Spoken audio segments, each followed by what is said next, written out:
From Olympic City and the home of Pikes Peak, this is the Automotive ADHD Show. Here we are rocking it from the Pikes Peak Hill Climb Fan Fest. Matt West here for a special edition of the Automotive ADHD Show, heard as a podcast around the world and on the radio on 91.7 KLZR, voice of the Wet Mountain Valley. You might hear the car sounds in the background. Do I even need to play more on the show? Well, you know I'm going to, but you might hear them. We're here on the street. You could say live on location. There's about 30,000 people walking through downtown Colorado Springs, and they've closed off all of the streets. It's an incredible event. There's race cars here, lots of hill climb cars, and it's been a good day. You know, we've got rained on a little bit, but the sun is clearing now, or the sky is clearing rather. Seeing the sun right here in the shadow of Pikes Peak. This is super, super cool. And I will say, as a heads up, I'm right across, my booth here is right across from one of the Vipers that's going to be going up the hill climb. It's a third-gen Viper, and he's been starting it a whole lot, every 5 minutes and revving it. And then the go-kart guys, they're right next to me in my tent. They have been starting up their go-karts to rev in response to his Viper. So, if you hear that, we're just going to keep rolling with it. We're going to take it in and enjoy it. So it's going to happen here one way or another. And now I do have a stacked show for you. It's going to be a lot of fun. We're going to be talking about the hill climb itself. OBD1Kenobi, he's going to be joining me in one of the segments of the show. And Pikes Peak Hill Climb driver Jimmy Ford from JimmyFordRacing.com. He was on the show a couple weeks ago, and he's going to be back on again to talk about some of his experiences running the mountain. This is his first year driving it, and he was rocking it. I could tell you that. We will have some cool car sounds from him. His Ford Bronco, probably the loudest thing on that entire mountain. So I can't wait to have him here on the show. Now, ladies, gentlemen, and I'm going to say third-gen Vipers. Let's talk a little bit about the hill climb itself, because this year is the 100th running of the Pikes Peak International Hill Climb, brought to you by Gran Turismo. Now, it's not the 100th anniversary of the hill climb, but there were a couple years during World War II where they didn't run the race. So this is technically the 100th running of the race, and I was up there as media for some of the practice days, and I can tell you it was phenomenal. Oh, man, it was cool. It was cool. If I could have brought you with me, I would have brought you with me. It was awesome. There was a lot of racing, a lot of loud cars. Of course, Jimmy Ford was up there, but if anything I was surprised at was how chill and how laid back it was on the mountain, because you look at events like F1, you look at NASCAR, and you picture these big internationally known events as being super stodgy and, all uppity, and everyone's, being super serious, but everyone at the hill climb was super friendly. They were there to chat, they were there to have fun, and they just loved being there on the mountain. Now, as media, I had to load in at about 4 a.m. or so. I got up at 3 and got over there at 4, and, we were there for the sunrise. Beautiful red sunrise over the mountains. Gorgeous. And then, of course, the sound of race cars in the distance. It was fantastic. And, but yeah, even for me, this is my first time being on the mountain itself and covering the hill climb from there. And you'll see some photos from that on the Automotive ADHD Facebook page, facebook.com/Automotive ADHD. And some photos, some videos. It was a blast. It was a blast. But again, how chill it was just surprising. If you've ever attended any other motorsports event, this was different. Everyone there was family. One thing I talked to Jimmy about when he was a guest on the show was how, everyone's helping each other out. Oh, just because you're on a competing team. Oh, wait, here we go. There's the Viper. Yeah, we'll just let that. Oh, yeah. Fantastic. Turn that mic there. That's facing the Viper. There we go. Oh, yeah. He needs to rev it more. He needs to rev it more, doesn't he? Yeah, come on, rev it more. I don't know. But let's see. Well, the go-kart guys next to us, I think they'll rev it. They'll do it. They'll rev it. All right. Like I said, we're here on location doing the show live. Automotive ADHD show, heard around the world as a podcast on the radio, 91.7 KLZR. Just so you know, so you don't forget who you're listening to. I think they're going to rev it. We'll wait for them to rev it. So, anyway. Wow. Okay, so with the mountain, again, the climate of it, the culture of it, what I was saying was how impressive it is that just because, and there's the go-karts. Oh, yeah, come on. Breathe in that two-stroke exhaust. Yeah, they know it's up. All right. I love that. The culture here is awesome. You know what? Everyone's here having a good time, having a lot of fun. Pikes Peak International Hill Climb brought to you by Gran Turismo. And, of course, we are at the Streets of FanFest, rocking it for the Automotive ADHD show. You gotta stay tuned here. We got a lot more stuff coming up on the next segment of the show. I'm going to have Mr. OBD1Kenobi. He's sitting across from me here at the Automotive ADHD tent, sponsored by Magic Man Tuning and Western Film House. We're going to have him on the show. We're going to talk about ECUs, tuning, how to do it on a budget, and then Jimmy Ford will join us after that. It's going to be fun. See you then. At the Speed Council, getting things done fast is our priority. We do everything fast, from driving, working, sleeping, and eating. Someone help, he's choking! This is Tim. Hello. And by the time this ad is over, he'll have bicycled across the earth 69 times. Nice. Even if our name sounds unfamiliar, you know our work. F1? Pfft, child's play. The world's first supersonic jet? Yup, that was us. Apollo 11? Also us. The fastest animal in the sea? Hell. We even wrote the Wikipedia article. Fast. And we're so dedicated to speed that we've genetically engineered the world's first hyperspeed speed machine. With this scientific breakthrough, you can download your favorite automotive podcast a whole day early. How's that for fast? Patreon.com/Throttle Warrior. Donate now. Download the show early and receive special perks. This message approved by the Speed Council and the Church of Fast Things.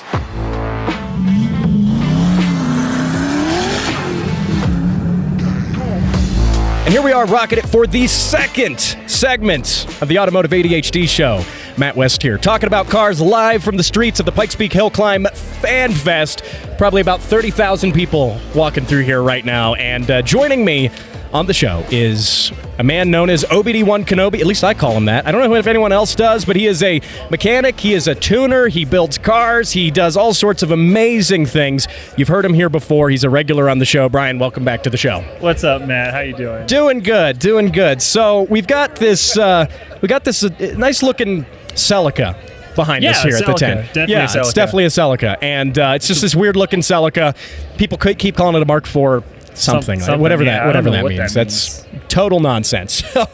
But I want to talk a little bit about DIY tuning and some of the stuff you do with that, because that is really cool. I mean, this is, it's something that people, I think, don't know about. They think they have to spend $2,000 on an ECU. And the names that come to mind is Haltech, Motec. Well, I want Motec. You're spending more than $2,000. But, stuff like that. Now, this Supra, though, is running on, and it would probably offend some people to know that it's running on, how about you say it? MS3 plug-and-play unit, Megasquirt. There you go. It's running on Megasquirt. Now, Megasquirt has been around for a while. It is a readily available ECU. It's on the budget end, but what we're talking is even more budget. So even more budget. So firstly, just talk about a little bit, just the basics on this Supra, because the Supra, and I mean those listening to the audio of the show, are missing out on. Oh, that sounded fun. Oh man! Wow! All the noise. That's all the noise. There's the Viper again, and the go-kart people will be soon to follow. They will be soon to follow. Oh yes. Oh, it's a rev off. You just heard this in the last segment. There we go. It's never ending. I love it. It doesn't get old. It doesn't. It doesn't. You'll probably hear this a few more times during the show. I don't know what to tell you. Maybe it's the two-stroke fumes that are getting to us. Make sure you take a deep breath. Yeah. Make sure you take a deep breath there. Fantastic stuff. Anyway, so on the topic of tuning, ECUs and stuff, the Supra here is really basic, and those Very of us basic. joining us on audio, you can't see it, but it's a Supra. It's got a big turbo. This show is also on video. I forgot to mention that. Oh yeah. Oh, now the scooter guys are getting involved. Oh, These darn scooter guys, mate. These darn scooter Oh, guys. here comes the police. Oh, he's not getting far on the scooter. No, who knows? All right. We're doing a burnout with the scooter now. You heard it here first, folks, on the radio, on the podcast. Yeah. I love it. The guy, look, the Viper does its thing, but no, the scooter, that's what people come here for. Yeah, my roommate with the scooter. That is what people are here for. Yeah, there you go. There you go. Oh, man. Okay. So eventually we'll talk about ECUs here. Eventually. So tell me what you did on that Supra. It's pretty basic, I know. You do a lot more complicated stuff. Nothing crazy. My friend just wanted his Supra to run with a bigger turbo. And we didn't want to spend a whole lot of money doing it because obviously most of the money is spent trying to get the Supra itself. Yeah, I don't want to think about Supra prices right now. No. Yeah. I could buy a whole house with that kind of money. maybe a tiny home, actually. A tiny home. Yeah. Not here in Colorado. Maybe I'm overestimating that. Maybe like a house in Texas. Oh, yes, a house in Texas. Minus the taxes. Minus the taxes, of course. So pretty basic there then. And it's running a pretty conservative... What would you say to the wheel? I want to say 300, 350, honestly. Yeah, not much different than honestly stock. You know, the way the car was the power it was meant to have stock. This was just a... Yeah, we need to push it further, but right now we're just having fun with it. Just having fun with it. And it's a hobbyist thing. Yeah, and it's a weird looking Celica. So it is. So again, that's running Mega Squirt, and let's talk about a little bit with what else you do with some of the really DIY stuff. I mean, I could talk about it with my 86 that's running it. So you got to keep in mind, I'm obviously a hobbyist myself, so all of this is self-taught. Mainly what I'm doing, especially for my community, is we're just trying to help people with project cars that, they buy all these parts, they build a car, and then, it just doesn't run right because there's this there's this gap, where people don't have access to the knowledge to figure out what's going on with their tunes, what could be better over with the car. It's not even necessarily about ECUs themselves. It comes down to the mechanical bits of the car, making sure things work together. Right. And a lot of times cars put together and, 9 times out of 10, there's something wrong with it already from the initial first start. Right. Whether it be a trigger sync issue, which I'm sure if anyone is listening to this that does tuning knows exactly what I'm talking about. Trigger sync issues are an absolute nightmare, especially to diagnose. Right. And then we have things with like spark blowout and inadequate fuel, or like just injector sticking, or even a faulty idle control valve. And those things become harder to figure out, when we're talking about a car that's been Frankensteined. Right. And so basically what I like to do is just help people figure out what they need to do to get these little projects going. Yeah. Without spending a ridiculous amount of money. Right. And so let's delve into some of the stuff with the ECUs you're using. You've been using kind of two variants of hobbyist ECUs, the Speeduino being one of them, and that's what my red AE86 is running on. And it's running on it brilliantly. It's a $150 ECU, but let's talk about some of the features that has, because it's impressive that it's $150. Yeah. But keep in mind, the Speeduino is obviously a hobbyist ECU. It's not going to be like a Hull Tech or anything like this when you compare like side by side what it can do. It's a slow Arduino, but when you realize what it actually takes just to run a car, how little it takes, you realize that the Speeduino honestly fills the hole for most people. You can run pretty much anything, even on a 4-channel Speeduino. Right. I mean, you could run a V8 in wasted spark if you really wanted to, with four ignition channels. You could run a sequential 4-cylinder or anything else, a lawnmower, I don't care. Right. We still have yet to do it. We got to nitrous a lawnmower. It's been in my dreams lately. Yeah, I've been thinking about this too. My lawn needs help. Boosted lawnmower. You see those guys with the Harbor Freight engines and they boost them? Good stuff. Now, right. Now, okay, so the Speeduino 2 has, and in my AE86, again, it does everything that the car needs, and there's a whole sense of you don't need something so fancy as a Motec. If you're not using all the features, it doesn't matter, because some of the features that the 86 can do is it's running on individual throttle bodies. That's already a challenge. Yeah. Secondly is ethanol. The car's running on ethanol. Mm-hmm. Thirdly, option C is that it can do things like flat foot shifting, launch control. You can do a turbo, you can do boost, and all of that with sequential fuel and sequential spark. Wait, your feet don't have arches? What? You said flat foot. Flat foot. Yeah, my feet are pretty flat, and I need it to shift. I need to shift with the flat feet. Oh, okay, the flat shift. I got you. Yeah. That's what they talk about in Fast and Furious. No, you're not granny shifting it. There you go. That's like what I'm great at. Right. So it does a lot, and so if you have a hobbyist car and you want to run ethanol, you want to run boost, you want to do launch control, you want to do flat foot shifting because your feet are flat, and I mean, that's all you need is a Speedduino, especially on a 4-cylinder. The nice thing too is like when I work with my customers side by side, they quickly realize that like even myself is a hobbyist and we learn things together. Right. And we discover what the car's capable of and like the nitpick parts of the car, and that helps them understand what they're dealing with when they're building their cars. Especially like some of my friends, like let's put on Dylan and Colton.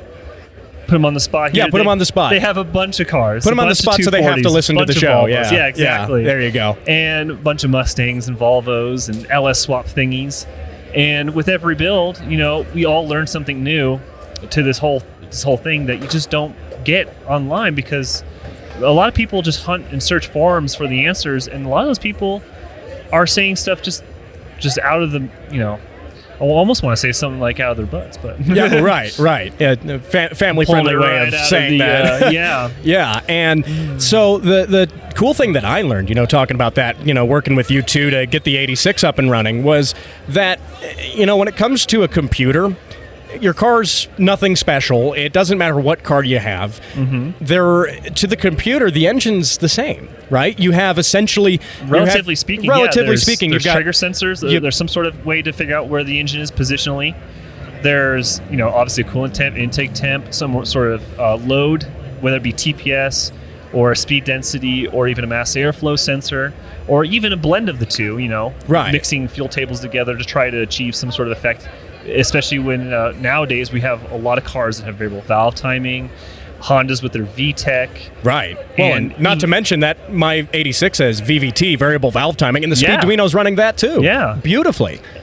And we're, there's always things that could be done better. Right. But at the end of the day, it's less money, it gets the results you want, and you're not going to empty your wallet trying to get it done. Right. And I think that's really important, because I feel like a lot of people, they put a lot of money in these cars, and now they don't turn out the way they want them to. They end up selling them, or they'll just never get driven because they're too scared to drive that expensive car. Right. I'm over here trying to preach that we can do things cheaper, and we can make this not only better for like us as a consumer to drive these cars, but it's going to be better on the environment. We're recycling old parts and we're making things better again. We're keeping these old cars alive. Right. I mean, Devin over here has a Proteus Rusty FI running his Volvo 240 with an LS, a stock 5.3 LM7, by the way, and it rips. Yeah. And mind you, I love saying it, but it's drive-by-wire, which you can't even, used to be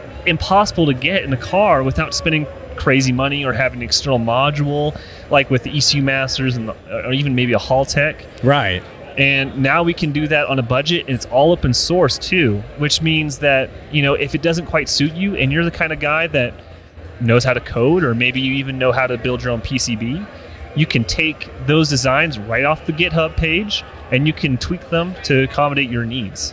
Right, and that's what's really cool. And I was going to bring up the Rusty FI as well. Yes. But again, my guest is Brian OBD1Kenobi, the tuner, the guy who makes my cars run at least, and a lot of other people's. And so with the Rusty FI, that is kind of like a Speedduino on crack, and it has nothing to do with Speedduino, but in terms of open sourceness, that's a good word. It's literally, I can't think of another option that you can get with all of the hardware capabilities, right, for such a little price. I mean, as you saw, I just got another friend's car, another Volvo 240 with the stock B230 8 valve in it, with a little bit of a Chinese turbo in it. Yeah. And it's running a micro Rus, and it is also drive-by-wire. Wow. And that's also sequential spark as well. I saw there were coil packs on it, converted to that. Spark and sequential fueling. Yep. And so all of that is said and done on a budget. And budget. And look, if you're the type of guy who wants to put that Haltech sticker on your car, if you have to have the Motec sticker on it, maybe that's not for you, because if you're buying that for the brand appeal, it doesn't matter. But if you want your car to do all the things that those can do on a budget without spending $2,000 or $3,000 on an ECU and get the same result, why wouldn't you? Because we all like going as fast as possible for as cheap as possible. Yeah, and everyone has different ideas for the product to do. I mean, the one thing I also like to stress when I deal with people, especially new with a build, is like, what are your actual expectations?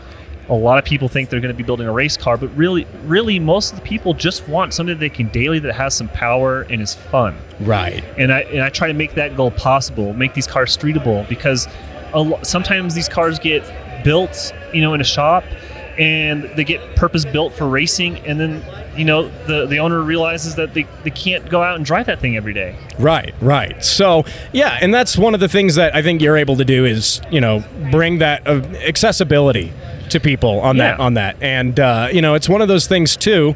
And I mean, you got to think about what it is cost-wise. You got to look at all of that, and it's really good. It's really good. So, hey, what's up?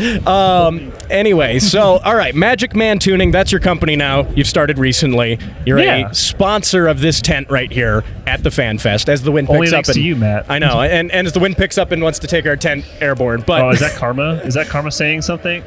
Maybe, yeah, like the second we bring it up. But Magic Man Tuning, you can find him on Instagram, and if you want to send him a DM if you've got a car you need, especially if you're local to Colorado. I know this show's heard around the world, but a lot of folks listen to it here in Colorado. I think he is a guy who can make your car dreams come true, you could say. I'm a busy guy, but I love helping. Yeah, absolutely. So there we go. All right, well, we are, here we go. That's a cue to go to the next segment. The Viper started up again. Oh yeah, there we go. That's a good one. All right. And on that, we are going to be back with Hill Climb driver Jimmy Ford after this. Every day, thousands go without the ability to buy necessary and life-saving parts. Parts like turbos, coilovers, and wheels. I'm Steve, turbocharged BRZ. It doesn't run because I can play with my connecting rod through the hole in my block. Project cars sit unfinished, waiting for parts, collecting dust. My name is Todd, and I bought a rotary. It's okay, bro. We'll swap it. But no more. You, yes you, can make a difference. For as little as $5 per month, you can put an end to Project Cars suffering and support your favorite podcast. Patreon.com/Throttle Warrior. Donate now and receive special perks. Sponsored by Autoholics Anonymous and the Speed Council.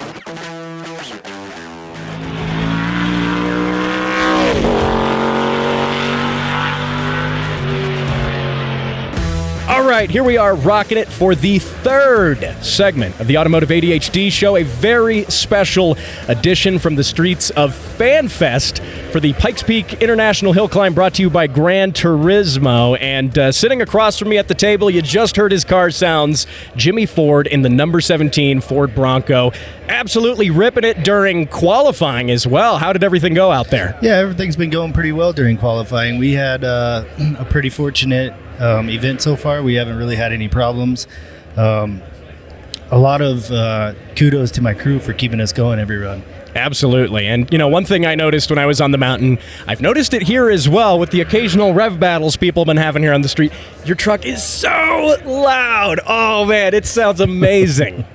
Yeah, it's one of the louder ones. I think there is like a rev competition going on here. I think you're winning it. I mean, considering the Viper across from us here, he's revved a couple times. The go-karts have been revving, but no one was clapping like they were when you revved your truck. Yeah, man, people have gotten really excited. Especially, I like to aim towards the younger group, the kids. So we throw them in the car, let them sit in there, and they really enjoy sitting in there. It's something special for them. And then they're like, oh, well, you started up? Yeah. Oh, heck yeah. Definitely going to start it up. Any excuse to do that. That is cool. And I noticed when I walked around, it almost looks like the mufflers you got there have some sort of like foam baffle in them. Does it get louder? So we keep those foam pieces in there because we don't want dirt blowing back into the exhaust. And so we just keep those in there just to keep the exhaust, the intake a little bit clean. So it's funny because sometimes we'll forget to take those out. We'll start it up and pop them out. Awesome. I looked at that and just said, wait, does that mean it gets louder? Like, I don't know how it could get any louder. Yeah, it gets louder. That right foot makes it really loud. Oh, yeah. Yeah. Yeah. Again, when I was on the mountain for qualifying on Thursday, and it was just like, I swear, when you started up the hill, I was several corners down, just trying not to get ran over by race cars, and I swear, whenever you started, I knew you started. Yeah. Because like, oh yeah, there he is. I can hear him. Wow. Yeah, exactly. It's funny when we were in the top section. We were talking about this a little bit earlier, but the finish line flagger, he came up to my car when we were sitting there, and he said, I know when you're leaving the start line because I can hear you all the way up. That thing is so loud. And I'm like, yeah, I love it. That's at the finish line. Yeah. Oh my God, that's fantastic. So now, when you've been running the race, has there anything so far? You've been running and practicing rather. Has there been anything that's been challenging on the course that you've found? Our biggest challenge has been the top section, memorizing kind of all the bumps and everything that's up there. I know we had talked about this a little bit earlier, and I didn't realize, like how hard it was going to be to try and figure out exactly where we needed to be in the road in order to miss some of the bumps, how we had to approach our line coming into some of the corners, coming out of the corners, where we want to hit our shift points, where we want to be coming out of the corners, because naturally the car wants to drift out to the outside of the straightaway when you come out of a corner. Sometimes that's not the best place to be with the bumps, so that's been our biggest challenge. Okay. And so far with the setup on the car, again, listeners to this show know previously that you switched it from more of a dirt focus setup to a pavement tarmac grip car. Yeah. And how's that been going with some of the modifications you made to do that? It keeps getting better and better. We have a lot of help up there. Actually, Clint Vaschultz has been up at the finish line because we've been running in the same group as Cody. Okay. And he's been super helpful. He's ran that Bronco a lot of times. He knows that thing inside and out. He's crawled all over that car, and it's kind of been nice to have him up at the finish line too, to kind of give us some pointers on that thing, and it's helped out a little bit with I think Cody's driving style sounds like it's a little bit similar to mine, so he kind of gives me pointers, some of the same pointers that he gives to Cody as far as trying to get us tuned up on our suspension, and it's been working out. We keep making improvements, so we keep going faster and faster every run, and that was one of my goals, not to backtrack. Awesome. And that was one thing. I opened this show earlier just talking about how I noticed a lot of the culture up there. It surprised me how laid back people were. Like, everyone was there, yeah, we're competing, but we're having fun. Like, there wasn't any of this sort of seriousness that you see in a lot of other places, and that was cool. Whenever I walked up to folks too, they were just happy to talk, and I ended up not being able to grab you before you left there at the end. And I was like, I didn't want to bug you anyway because you're focusing on stuff, but it was just really cool. That's something I've seen with that, culture, if you've seen that as well. Oh, absolutely. One of the days we were up there testing, there was a lot of black marks that were left on the road, and so I had somebody call me out and say, hey, your head's still in the dirt, and I knew how to get a hold of that person, Reese Millen, and I had a little conversation with him, sent him my in-car video, and he pretty much graded my in-car video, and then he called me back and had a little conversation with me. He gave me a few pointers on a few things to do, but he was impressed with our driving style, and that was kind of nice to hear from a legendary racer for Pikes Peak who's been up there since 1992. It was kind of nice to get some pointers from him and have a nice conversation with him too. It just goes to what you say, is there's a lot of, it's like one big family up there, and it hasn't changed from coming over to the Colorado Hill Climb Association. Everybody's really cool up there. That's awesome. Have any of your friends at the Colorado Hill Climb Association, have they really been following along with what you're doing? Are they excited? Oh, absolutely. I've had a lot of people here at FanFest from the Colorado Hill Climb Association saying that they're loving the Bronco, loving how it looks, and loving how we're doing, so it's awesome. That's very cool. Yeah, and while I was just kind of wandering around your Bronco looking at it, the wrap for one looks fantastic too, the way you guys did that. And I also noticed on the headlights, you've got the Colorado flag, but like embedded in the vinyl. Like you got to look for it. It's one of those little details. It was a nice little surprise because I just gave it to the wrap company, which was Mod Finishes, And Mod Finishes took the truck and they just kind of had their way with it. And I showed up to see it. And the first thing that I noticed was the red headlights, because I told them, hey, it's Bronxzilla. So that's the name of the car. Bronxzilla, Do I love whatever it. you want with it. And they did that on their own. And I thought that was one of the coolest things on the truck that they did. So, yeah. Wow. It's those little details, too. And that's super cool. Now, as far as race days coming up, what are your thoughts coming up on race day? Is there any challenges you still got to overcome, or are you just saying, hey, we're ready, we're going to take it as we're coming? Yeah, there's been some sleepless nights leading up to race day, trying to prepare for it. I mean, I think we're as prepared as we can get. One of the things that we're a little concerned about is they're calling for rain up there, so we gotta make sure we stay prepared. I'm not 100% worried about it. There is like 99% worried that's always in the back of your mind, like Right. going up there with rain. But then at the same time, it's like, hey, you've been racing the dirt, you know how to handle if it gets a little slick. So just sometimes you're harder on yourself and your own worst enemy, you know. So Right, yeah, and it's now with the rain, the potential for it too. I know does come snow as well. When you're at 14,000 feet, it's a little different, you know. And I was talking to some folks. I ran into a bunch of folks out here at the event from Kansas, of all places, and they're like, "Oh, wait, you can get snow up there at this time of the year?" Yeah, we can. It's happened before. Even last year. I mean, they had to cut the event, had to cut the course short last year. Yeah, they shut it down at 16 Mile because of the snow on top, and it was actually not too bad on the bottom. But once you got up to the top, it was snowing, so they're like, yeah, we got to shut us down. Right. I mean, the race it's dangerous enough as it is. You know, there were a couple of unfortunate crashes, no one injured, but you know that's one thing you always want to avoid because you got a lot of skin in the game with the car, the team.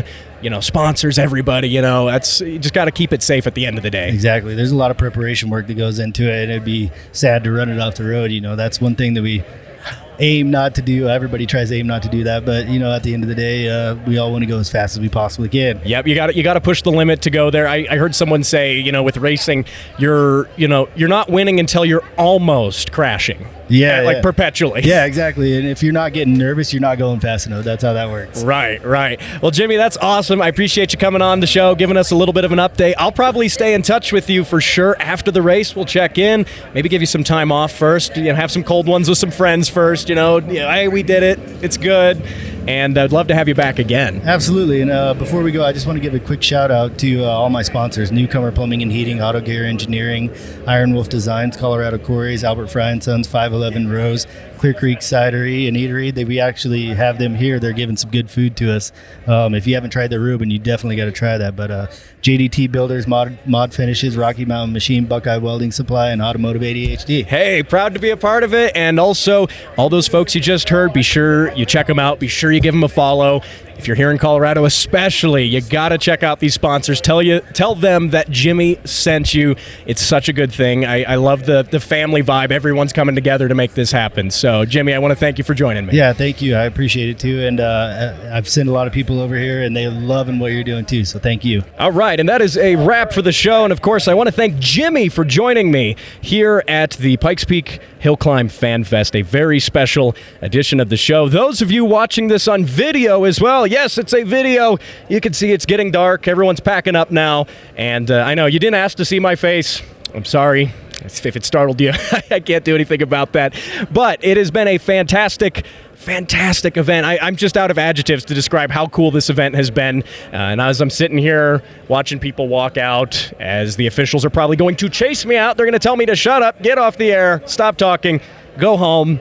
I think I'll do that, but it's going to be a lot of fun. I have some more guests booked as well for the upcoming weeks. So the race is going to be Sunday, and you don't want to miss Jimmy up there. If you can catch him on social media, again, jimmyfordracing.com, and it's just going to be incredible. We've got so many more guests lined up for the upcoming weeks. I've been able to network with some amazing people here, so it's going to be fun. You got to stay tuned. This is the best car show, podcast, radio show. You absolutely have tuned into the right show. So I will see you same time, same place next week when hopefully maybe I'll get some sleep after this event. It's been fun.